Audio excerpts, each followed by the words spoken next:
Black Widow is finally getting her own MCU film, despite, having died in Avengers Endgame. Sorry, spoilers, but hasn't everyone seen Endgame by now? Anyways, with Black Widow taking her final bow, let's take a look at her origins and how she's evolved in both the comics and the MCU. The first Black Widow was a mystic witch who was named, and I kid you not, Clairvoyant.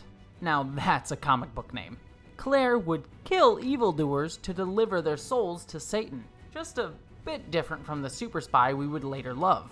Natasha Romanoff, the Black Widow we know today, was created by Stan Lee, Don Rico, and artist Don Heck. She first appeared in 1964 during Tales of Suspense number 52, arriving as an unnamed Russian super spy vexing Iron Man. Natasha's childhood Stalingrad home was attacked by Nazis, and so she was raised by a Russian soldier named Ivan, which isn't exactly the most original of Russian names, but okay.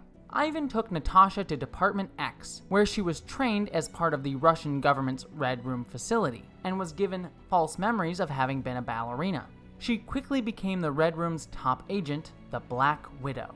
One of her assignments saw her infiltrate Stark Industries in order to kill a Russian scientist who had defected to the US. Iron Man put a stop to her plans, but because this was the 60s, Natasha quickly fell in love with billionaire Tony Stark's good looks. Natasha stayed in the United States to make up for her failure and tries to seduce Stark, who eventually forgives her. She betrays Stark and steals his anti-gravity device, and then recruits a handsome archer who would become Hawkeye, who she, also falls in love with. Eventually, the Russians brainwash Natasha again, but the Avengers reverse the effects, causing Black Widow to defect, and eventually join the Avengers herself, bringing Hawkeye along. However, she was often at odds with the Avengers because she refused to accept their no-killing rule.